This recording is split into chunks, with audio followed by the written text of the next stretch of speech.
Greetings. This is Scholar Saunders seeing what's current. Today I just want to have a little relaxed, kind of have some fun.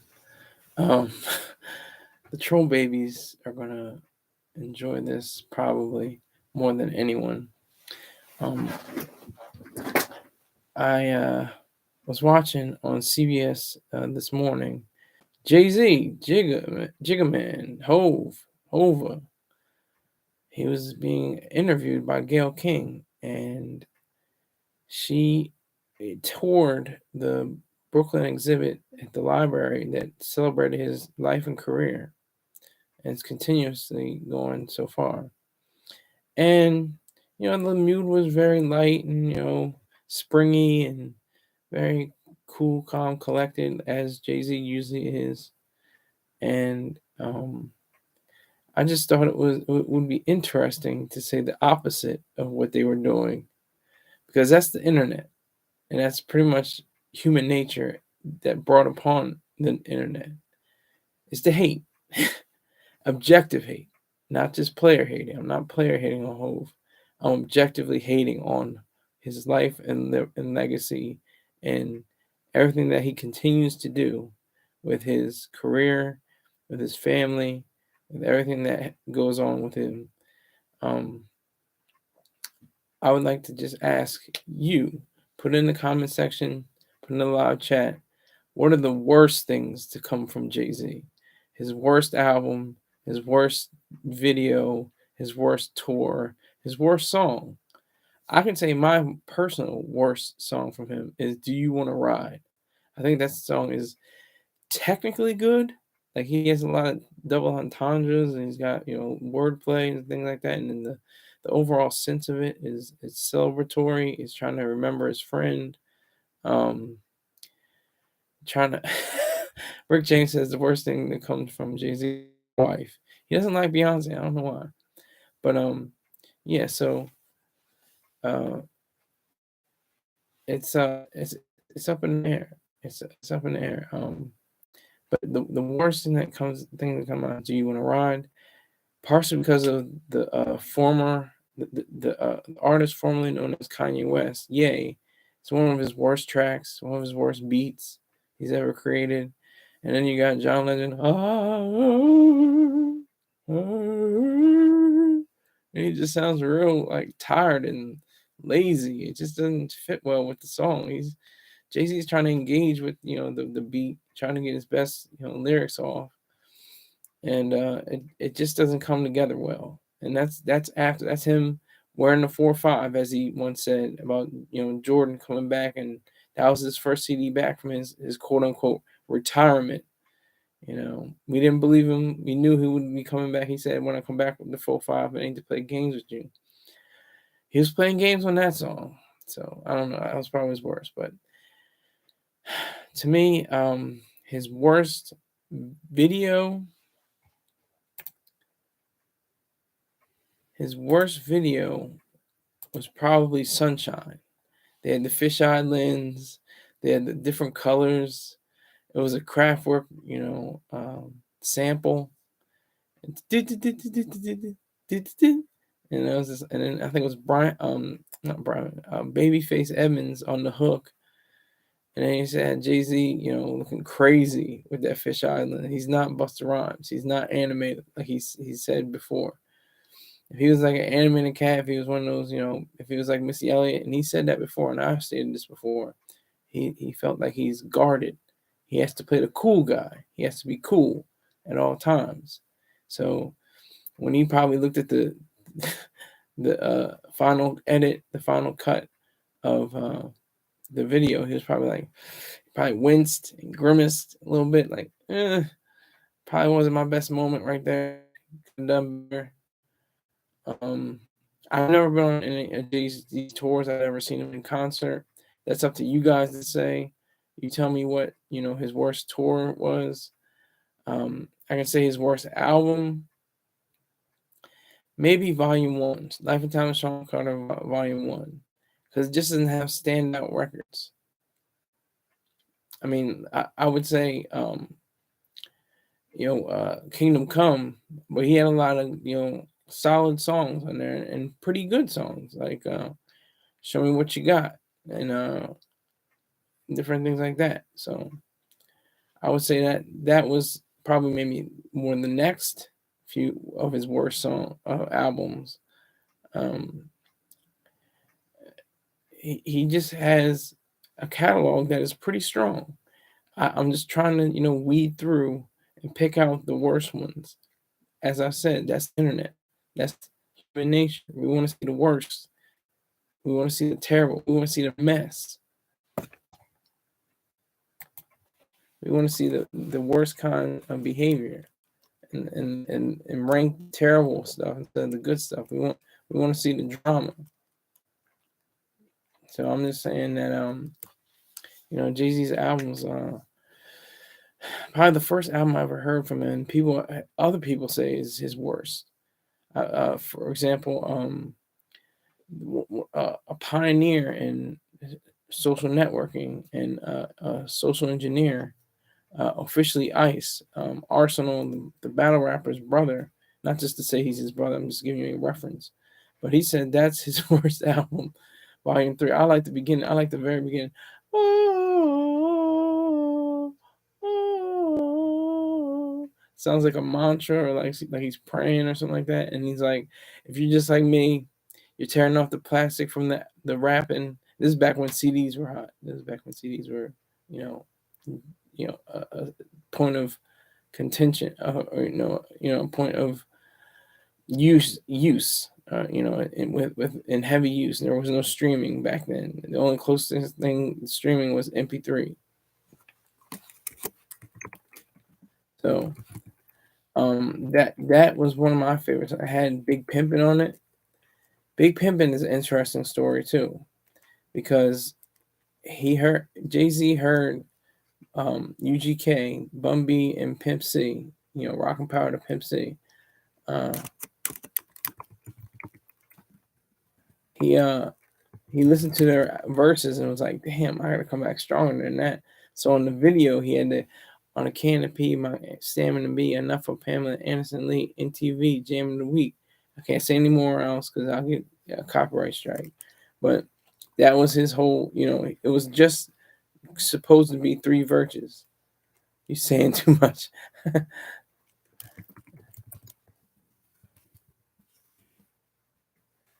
do you mean? How am I saying too much? Am I giving away too many secrets or something?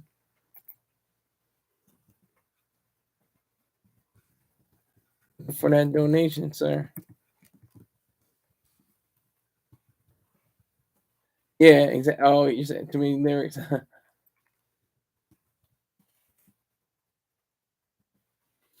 Yeah, well, I was just giving an impression. So I was giving an idea of what his whole thinking plan was. That's the genius behind Jay-Z. Salute. Hold on. Let's see if we good money. I said he sent in a donation. Let me see. It's taking a little while. Let me see.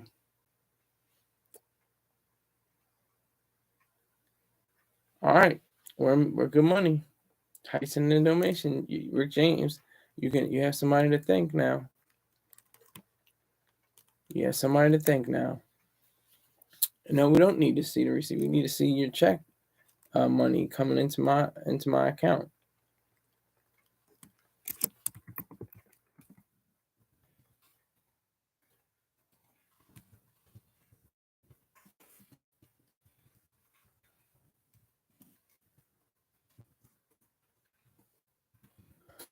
Oh, okay, so yeah, so that was probably his worst album, I think. Volume 1. He had, from Marcy's Son, Ain't Nothing Nice. That was on there. Like I said before, Sunshine.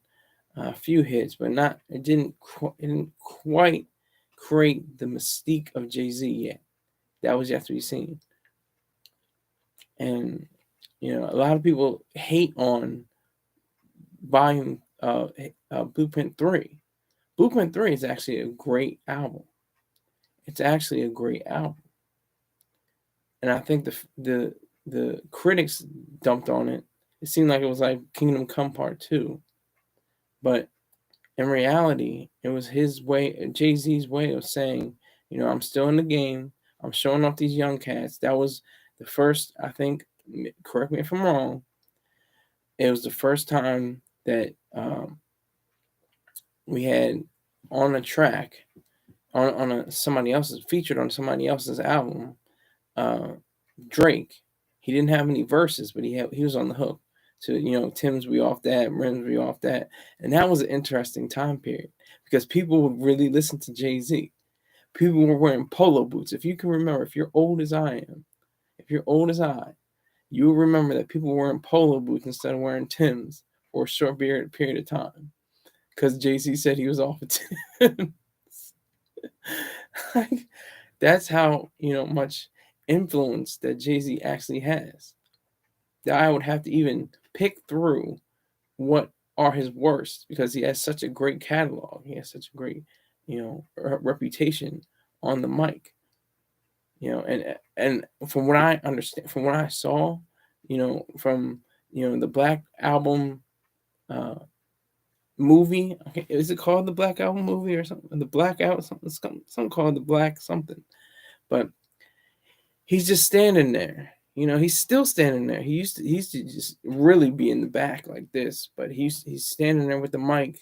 He comes out with a jersey, the Nets jersey. Then he comes out with a business suit, and he's just walking across the stage. He's not really engaging with the audience or anything like that. He's just rhyming. I mean, that's kind of his worst, presentation. But he got better.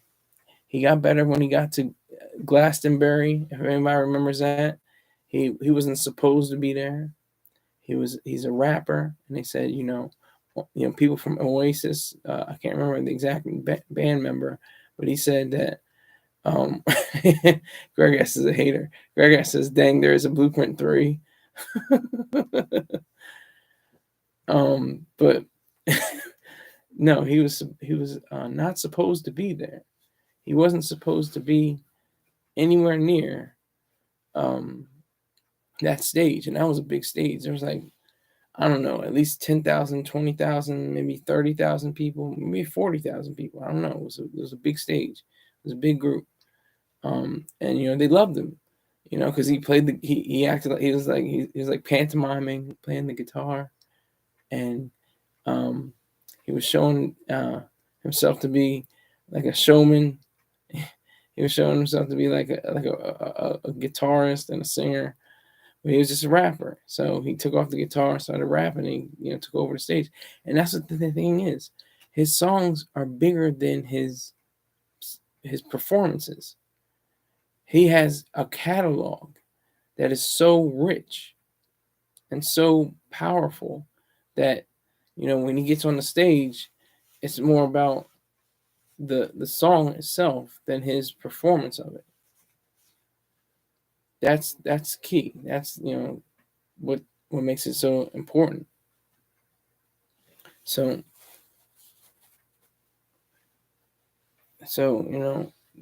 that pretty much sums up his whole aura, his whole mystique of Jay-Z. That's what like he said himself. He didn't say it was his favorite album. I was listening to their interview with Gayle King on CBS this morning.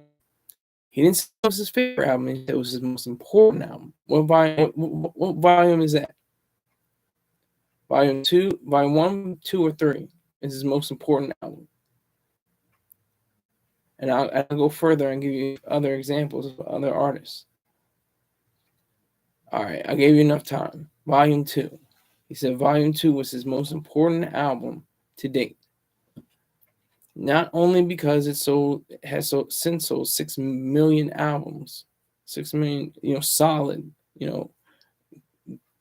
physical albums like CDs and tapes and vinyl records, not just streams. Streams are probably in the billions, but he put out that album, and he said it was like the defining moment for him. He had so many songs on there. He had the Hard Knock Life song. That was the first time I really took notice of Jay-Z. I heard about his songs like from '96. I heard "Ain't No Nigga." I heard songs like that, but I didn't. And I just completely missed volume. Oh yes, another song from Volume 1. Harder. The City's Mine. With Blackstreet, I believe it is, and so it took it to a point where he leveled up completely in the game. That solidified his placement, and it is his Thriller. See, people have a lot of different work. His Off the Wall, which is probably better than Thriller for Michael Jackson, even though obviously Thriller was the juggernaut, humongous seller. It seemed like more like a compilation album than just a pure album. But his Off the Wall album was like a masterpiece. It's his greatest work, I think. From beginning to end. If you ask me if Off the Wall is better than Thriller, I say yes. And I don't listen like officially. Ice says this. He says I don't listen to sales. I don't listen to sales. I don't care if you sold 2 million, two albums. If it's a better album, your next album that sold 20 million, I'm going with the one that sold two albums. Because it's just the quality of the music. Now, that's the question. Did it sell 6 million albums because the music is good, or is the music good because it sold 6 million albums? That's what the question is for a lot of people. People get hung up in the hype, and they try to justify whatever work a given artist has, and especially with Jay-Z, this is the thing that most people like to rank. I think he has 4 masterpieces, and the rest are lesser classics. His first masterpiece is Reasonable Doubt. His second masterpiece is what was it? Blueprint. The Blueprint. His third masterpiece, Black Album, and fourth masterpiece is 444. Those are complete masterworks. Great albums throughout. No, you don't skip. You don't skip one song on any of those. All of them are, high quality, potent. A1 Perico. that yayo. And that's part of his journey as well. He sold crack, when he was a teenager and in his early 20s. Then he said, I gotta change my life around. Okay, Greg S is definitely trolling. He said, I don't know what he means. Boosie is a better apple polisher. He's a better bowler. Is he a better tennis player than Jay-Z? What do you mean he's greater than Jay-Z in what? Playing spades? Being in the day room in the jailhouse? He's better than him in that? What are you talking about? I'm not Dominican. I'm definitely FBA. Completely FBA. Thorough. Both of my parents are black, but they're from mixed, complexions. If you looked at my grandfather, you would think he would be a white man. If you looked at my grandmothers, you would think they were, very fair-skinned black women. But no, I'm not Dominican, Greg S. I can speak Spanish because I have very limited knowledge in Espanol from my my D grades in high school. But that's something totally different. Jay-Z has left an indelible mark. You can't take that away from him. That's why I'm saying, what are the worst of his artistry? What is the worst parts? Can you find them? Can you say them? I already named mine. It's time for you to put it in the comment section. And, you're not going to see it, but the live chat, I'm waiting for you guys to wake up. Say what's your, his worst song, what's his worst video. And the second worst video is Big. Okay, I think, okay, I'll say it like this. Big Papi was like his third worst video. His second worst video is his second worst video is what was it called? Was it off of Reasonable Doubt? Not Dead Presidents. It might be Dead Presidents, but it's the one, whatever it is, it's the one where the limo blows up, but only the place where you sit blows up, like the rest of the car doesn't blow up. Like, it was just like, it wasn't his fault. It wasn't like Jay-Z was weird or something like that in the video. It was just the budget they were on. They couldn't get like a full budget to make it look like it was a real explosion. That was funny. So you have to nitpick. You really do have to nitpick through Jay-Z's catalog, because he doesn't have a lot of bad stuff. He doesn't have a lot of filler. He doesn't have a lot of terrible songs. So I'm just saying, what is his worst? What is his worst? What are his least favorable offerings to the world? Because he has changed the world, whether you like to admit it or not. Jay-Z has changed the world. He's not like on a Tupac level. I don't think he's not that advanced in that way, and especially not at the age. Tupac was 25 when he died. Jay-Z didn't start his rap career with an album until he was 26. So there's obviously a disconnect there, and it goes along with Biggie. Biggie started out when he was in his 20s too, and that's part of Jay-Z's legacy as well. His brother Biggie, without Biggie, without Crack, without Beyonce, without Miss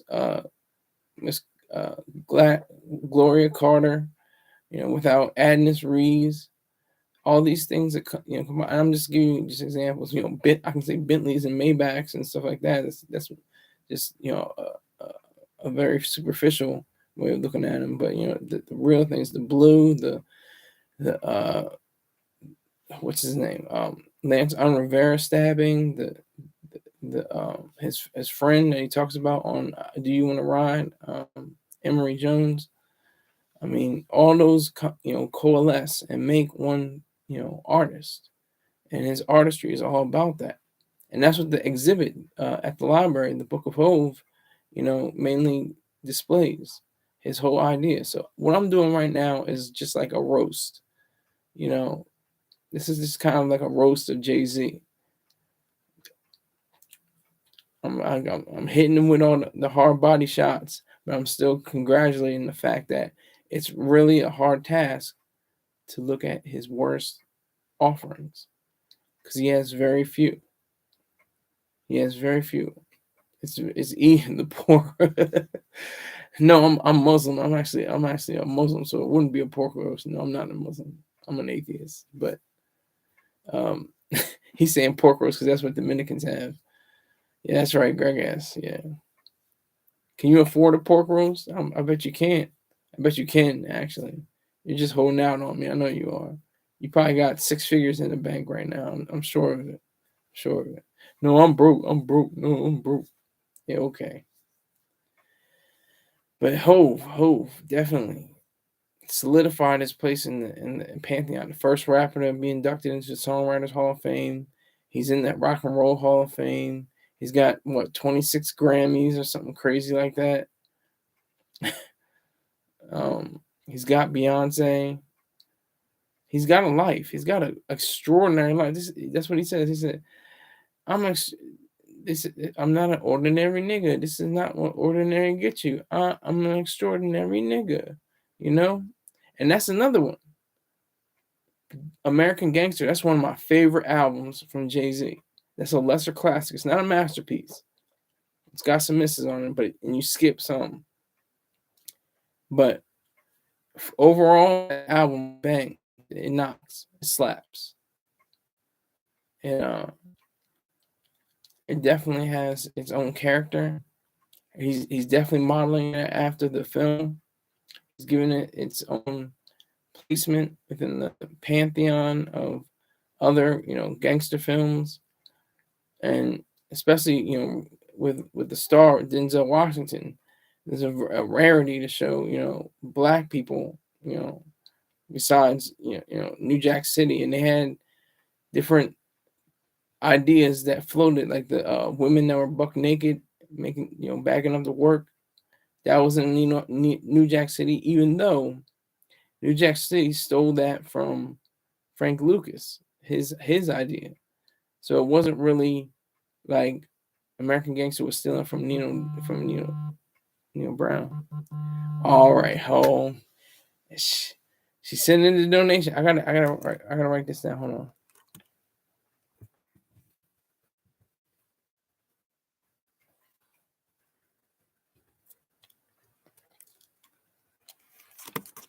$.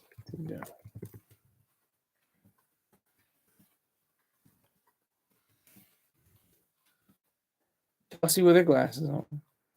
All right, my female of the hour, my lady of the house. She's the lady of the house while Courtney is on hiatus, and she just dropped me a line. If you do math, Height dropped the line. She dropped the line. Go figure. Figure it out amongst yourselves.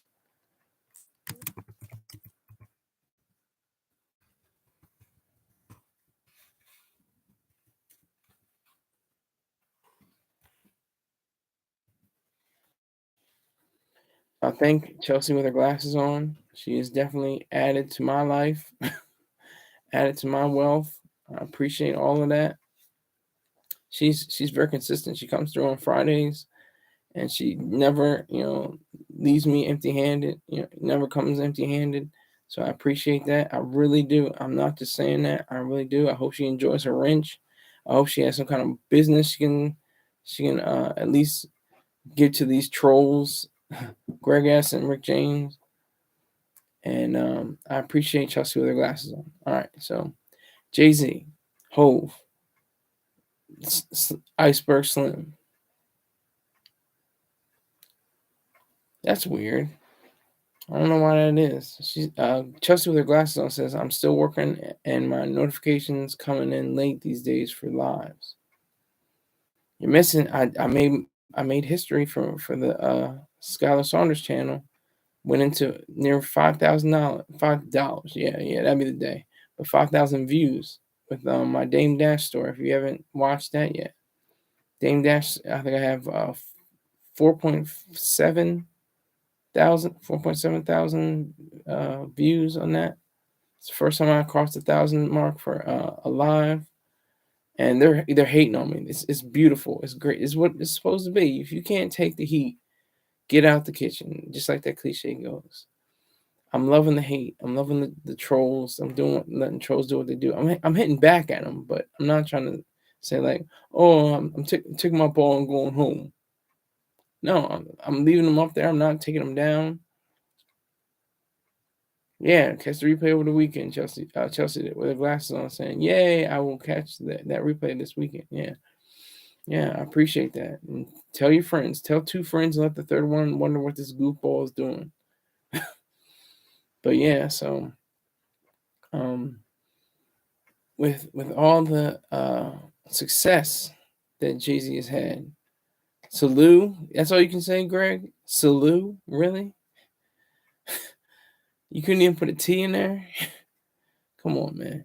All right, so Jay-Z has had tremendous success financially. No, I mean, especially he's a billionaire 2 times over at least. Oh, so yeah, it's French. Okay, great. All right, so no, but I mean, artistically, aesthetically, you know, just on a lot of levels, he's definitely excelled at his craft.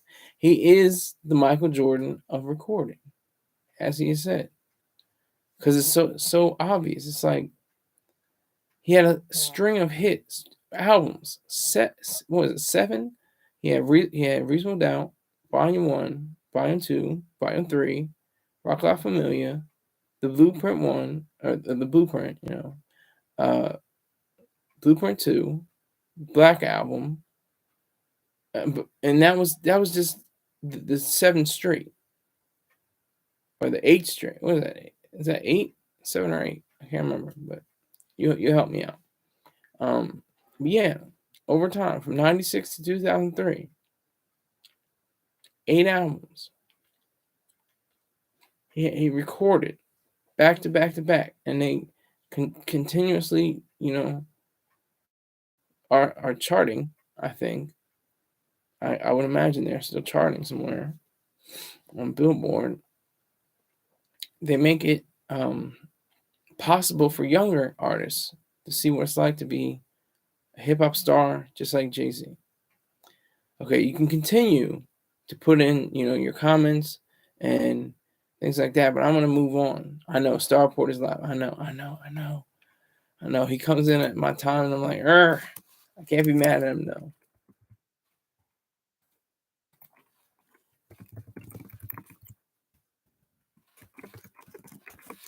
He's doing his research, so.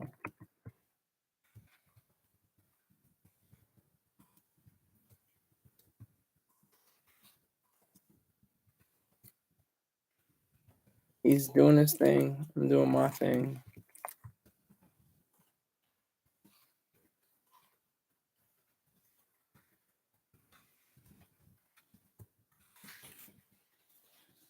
He's doing his thing. I'm doing my own thing.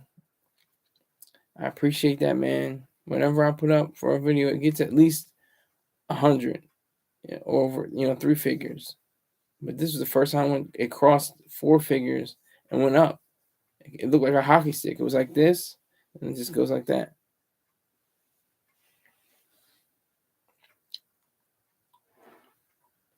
Yeah, his headline is crazy. I did see that. It is crazy. His headline is wild. Talking about that Pina character.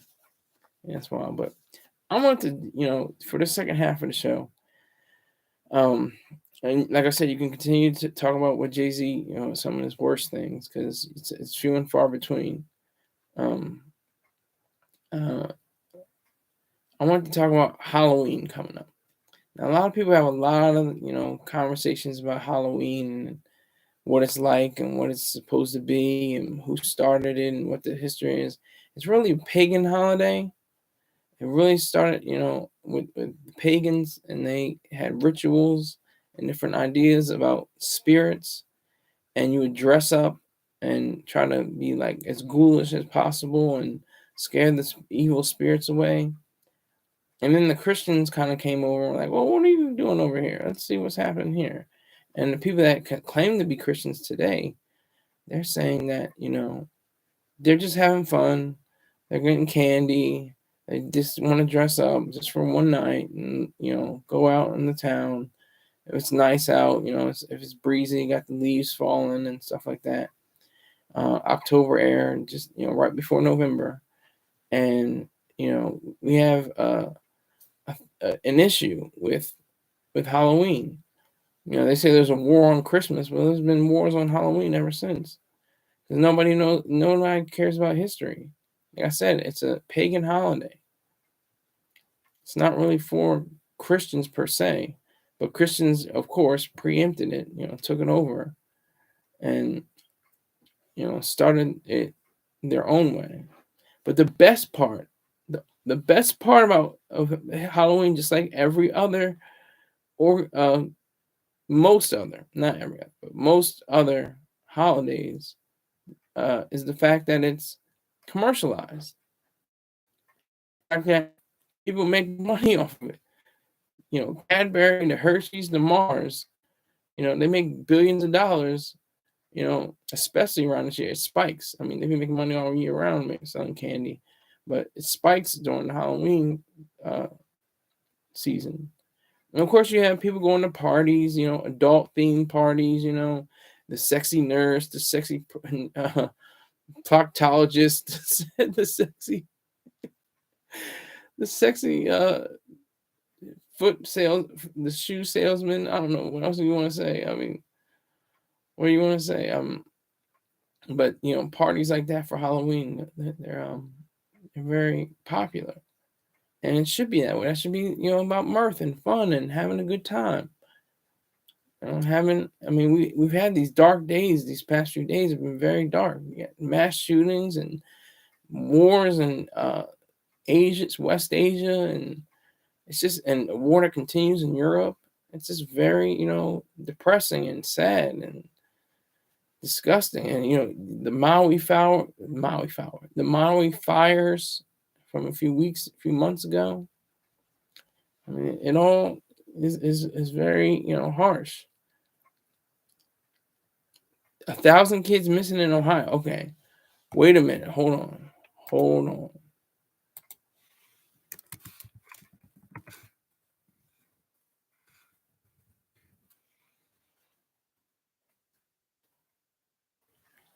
Where did you get that, Chelsea? Chelsea, with her glasses on, says 1,000 kids missing in Ohio. Are you from Ohio? I have to ask you that, Chelsea. I meant to ask you. I'm not sure. You don't have to tell me if you don't feel comfortable. That's okay. But I'm curious. And where'd you get that headline? That wasn't even on my radar to know that 1,000 kids are missing in Ohio. And that's what I'm saying about the Halloween. There's always that question, if there's gonna be a razor blade in the apple, or poison candy or something like that. In the history of all time, Halloween, millions and millions of kids, 2 examples of that have occurred: a poisoned apple and an apple with a razor in it, and it was by the family members. It wasn't even by somebody it was a stranger or anything. It was by a family member trying to poison the child. And I think the razor blade came in just in myth, or if it was just a one-time event and didn't occur anymore. It wasn't like an ongoing thing. But I'm waiting on Chelsea. I'm waiting on her answers. 1,000 kids missing in Ohio. Where'd you get that report? And do you live in Ohio?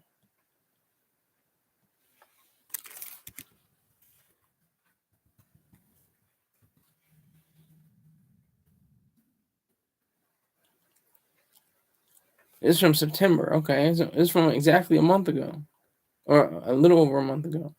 Children are disappearing from northern Ohio in record numbers, with more than 1,000 minors reported missing so far this year. What is going on? I did not even know that. Disregard, I heard that from a TikTok, but didn't fact check. No, I think it's facts. I think it's facts. It's New York. It's in the New York Post. New York Post reported, unless they want to have their reputation further disparaged. Chelsea, with the glasses on, you're right on course.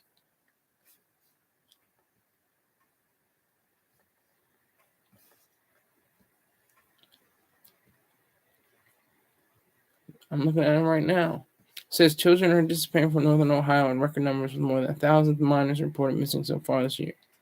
More than 45 children have gone missing in the Cleveland-Akron area this month alone. In August, there were more than 35 missing minors, according to the Ohio Attorney General's Missing Children website. The disappearances are creating a disturbing trend in northern Ohio, which began in May, when nearly 30 children went missing in just the first 2 weeks. Wow. Officials at the time called an extraordinary surge in disappearances. What the hell is going on in Ohio? They got the pictures of these kids. I mean, this is just, apparently missing, because they usually obscure their visual. It's really sad. Wow. Good Lord. Thank you for that, Chelsea, with her glasses on. No. Don't disregard. No, but Fox News and the New York Post are a lot alike. They're right wing, mainly. They're right leaning. Many times I've been doing a massive sweep for sex trafficking as well. Wow. Thank you, Chelsea, with her glasses on. Thank you. Do I have to say the whole? I should say the whole thing. It's like a pimp named Slipback. Slickback. You don't have to say Slickback. You say a pimp named Slipback. You say Chelsea with her glasses on. So no, but seriously, thank you for that information. I appreciate that. Definitely appreciate it.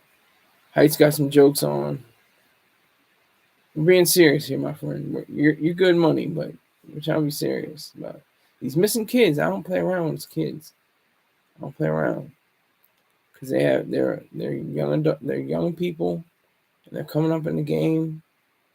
When they become adults, it's fair play. But once they're children, if they're children, they should be safeguarded. All right, so Halloween. Now that I have the information about the 1,000 kids missing, I mean, they got to come up. They got to come up found. They got to come up found. They have to have that bit of understanding where whoever has taken them in, whatever the case is. That's what I thought about. For it was in Ohio before.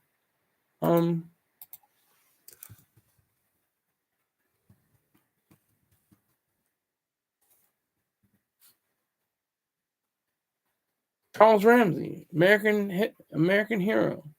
He was from Ohio too. Where the young women were where the young women were kidnapped and held under were held hostage. Really, Amanda Berry and Gina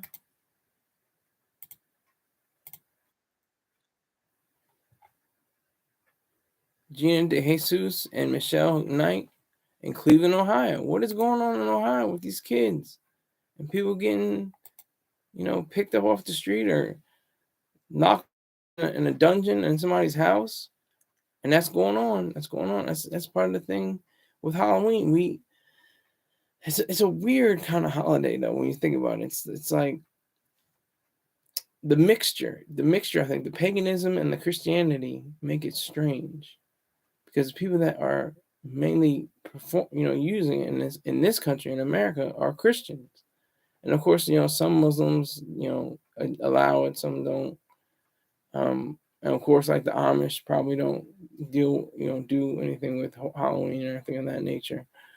And they're Christians, but Catholics, Baptists, Protestant, Episcopalian, even though they have Hallelujah Night. If you remember, I was just about to say, I didn't even see him right. Greg says Sky Saunders prefers Hallelujah Night. I was just about to say they have Hallelujah Night for the various Christian company. I just thought that was so lame when I was a kid.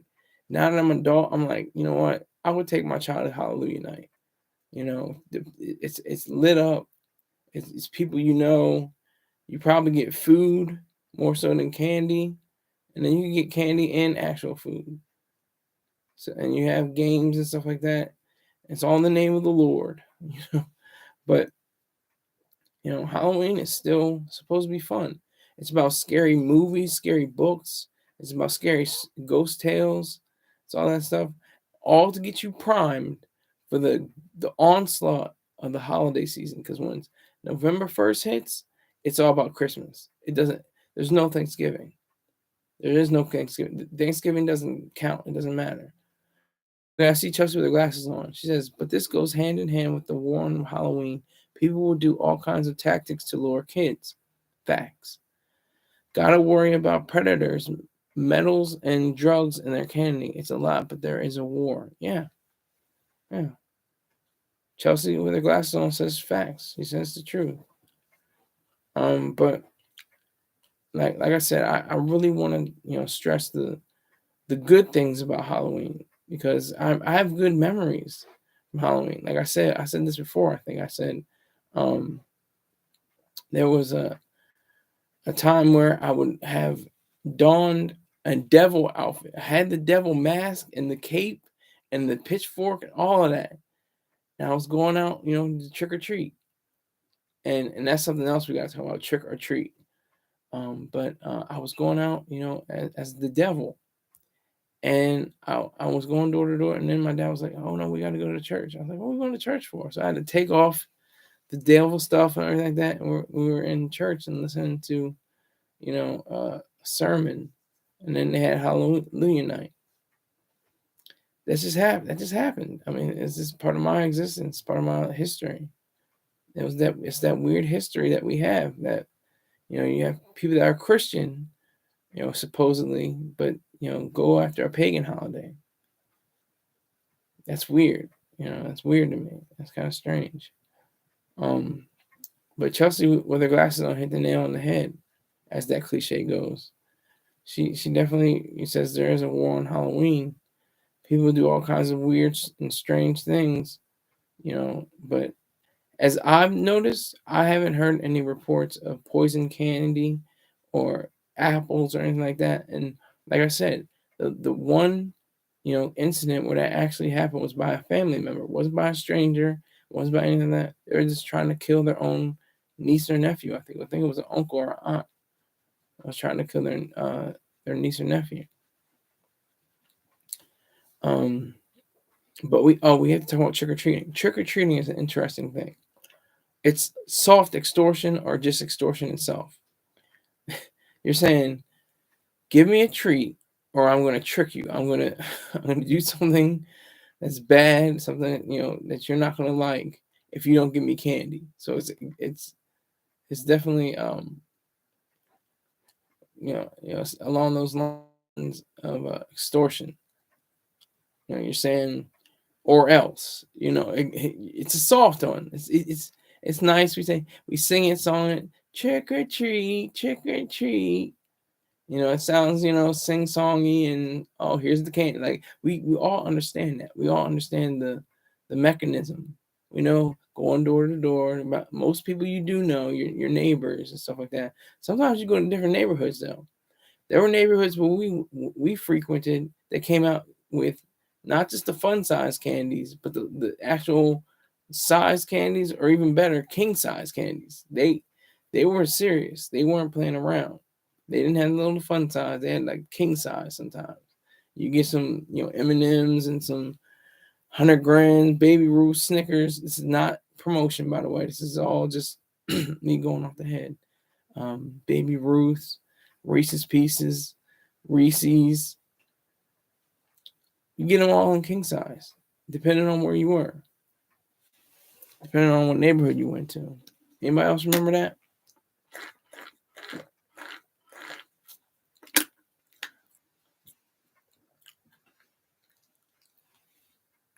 Yes. Chelsea with her glasses on is on point. 90s country clubs gave life-size bars and bags of it. Exactly. Greg says, never trick or treated in my life. That's because you're a poor, sad soul who never had a real childhood. Boo hoo hoo on you. But back to Chelsea with her glasses on. Yeah, you go to certain places, they got the king size ones. They got the name brand candies. Always not candy corn or something crazy like that. What is candy corn? It's just wax, isn't it? Like, what is it? What is candy corn? I still am trying to figure it out. Lewis Black had a great joke. He said there was only one batch made of candy corn. It was made in 1913 or 1906, something like that, early 20th century.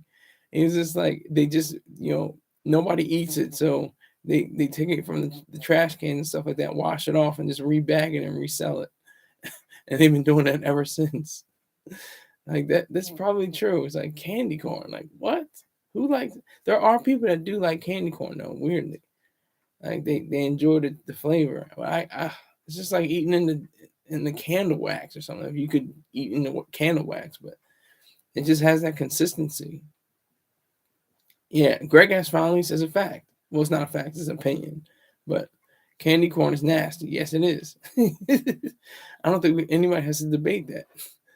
There are a few people in this world that debate, but there's going to be some people. Some people eat aluminum foil and dryer sheets and stuff like that. You see them on Maury Povich, crazy stuff like that. There has to be somebody that eats something that's at least edible, or what they say is edible. I can't even imagine candy corn. But one of my favorite pastimes is to watch this animated movie called The Halloween Tree by Ray Bradbury. He actually won an Emmy for writing it. It's an excellent movie.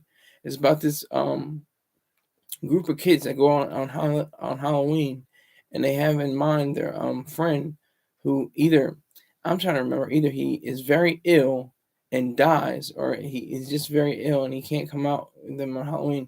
And they go over the world. They go to Mexico and they go to Dia de los Muertos, and there goes more Spanish for you, Greg Ass, by the way. and they go to different places in Europe, and they discover what it's like to have Halloween in different places. I just thought that was like a really cool movie. It's called The Halloween Tree. Look that up. And it's also a book. I didn't read the book.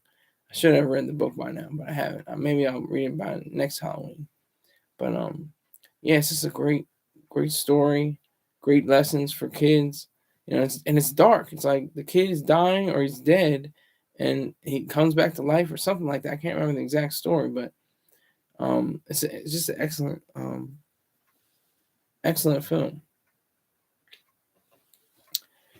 One of the best parts about Halloween to me, and the plans. I don't have any plans. I was just seeing if you guys have plans for Halloween. I'll probably be on here. I'll probably be running my mouth on here on Halloween. So on Monday.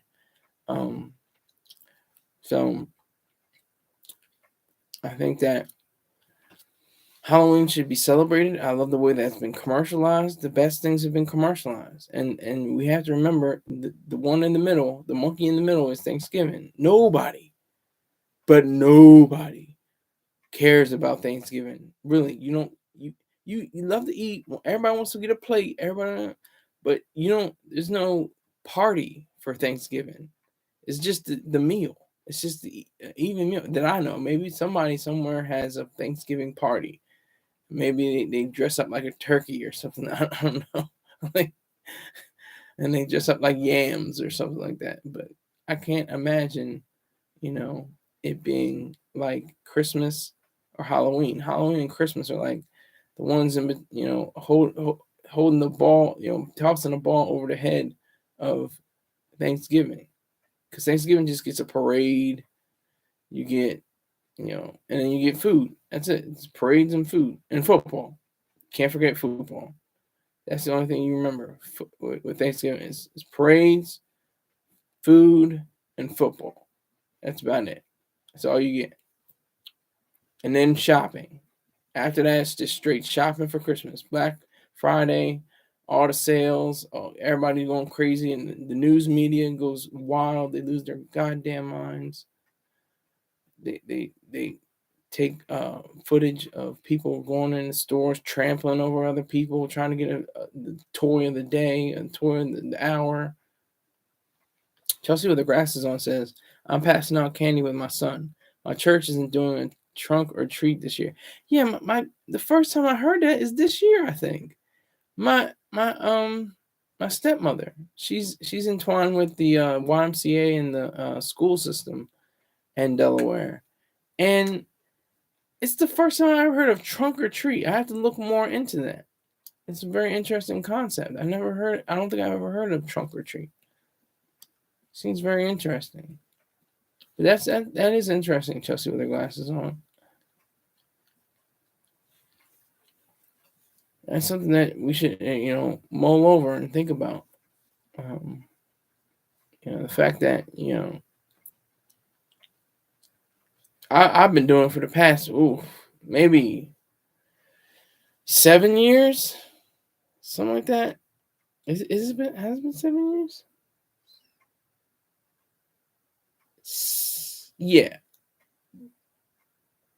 No, wait. 8 years. It's been 8 years that I've been dressing up as, I just put a hood over my face, and I'm like a black ghoul, like the messenger of death. And I just go like this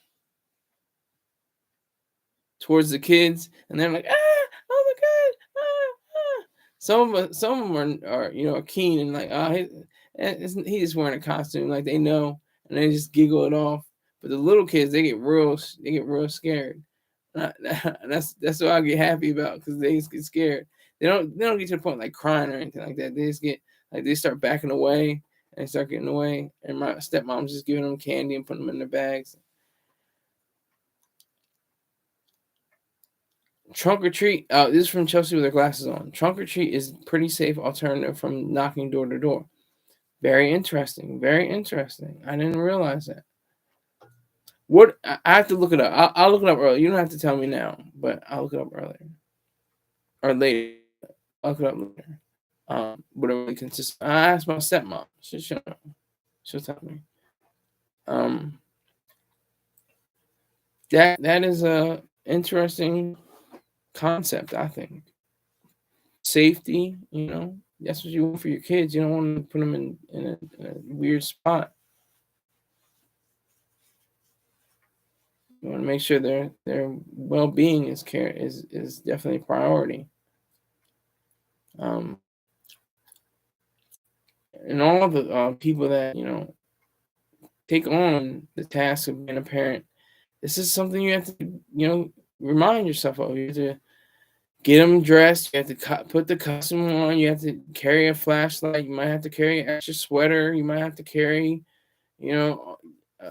another book bag or something like that, just in case their nose running and you got to get a tissue. Something that all has to be eliminated when you use trunk or treat. All that just gets eliminated. Instead of going door to door. So my plans for Halloween are probably just to stay on this mic, this microphone, and this video, this camera and screen. Easiest money you can get is the American dream. Now, who said that? I'll tell you. Chad Butler, a.k.a. Sweet Jones, a.k.a. Pimp C. That was one of the realest lyrics I've ever heard in my life. Because he said that, this is way back. This is like in 06, 07. He said that. Just cameras and screens. The easiest money you can get is the American dream. Salute to Lee Carter.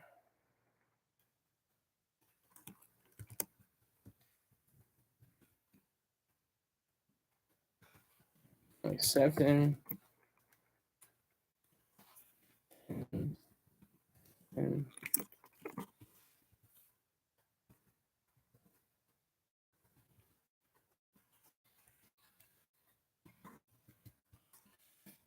accepting 10s and 20s. This is not a game. This is not a play. This is business. I'm doing the damn thing. So I think it's very important to assess what Halloween is all about. Halloween is about, for what it's worth. I mean, except for the extortionist principle of it all, it's about having fun. It's another holiday all about fun. All about having, getting dressed up, getting your costume on, getting together with your friends. Even teenagers do. Yeah, is this a kufi? Really? Is this a kufi? I thought they were flat. I thought they were. And notice that while I'm on the subject, every major religion or faith, all the faiths have hats. That's all they're fighting over. George Carlin made this point before. They all have hats. They have hats against each other. Muslims have kufi. Jewish people have yarmulkes, and especially Catholics, they have zucati. If I say that right, I think I said it wrong, but they have little hats that cover their head. It's the same thing. That's all they've been fighting over for centuries, for millennia. It's the little hat. It's the hats that they wear. That's how disgusting it is. But that's for another day.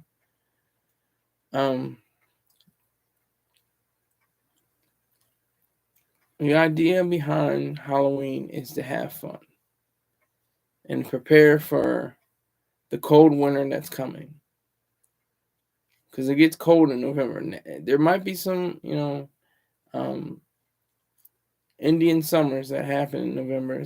We're kind of in an Indian summer. I don't think it has been the first frost yet, but we're in the East Coast of the United States of America, Upper East Coast, Mid-Atlantic, that area. We've been experiencing higher temperatures. So, hopefully it doesn't rain on Halloween. Hopefully the kids get out, have fun, do the thing, and stay safe. All right. I'd like to thank you all. I'd like to thank Height. I'd like to thank Chelsea with her glasses on, who have always been, supporters, been the ones that create, a way for me to continue to do this work. Thank you for even allegedly broke ass nigga Greg ass and Rick James. They came through, and Malik Carter coming in at the last and the 11th hour. I appreciate you all. I thank you. I should see you either tomorrow or on Sunday. Thank you very much. Take care.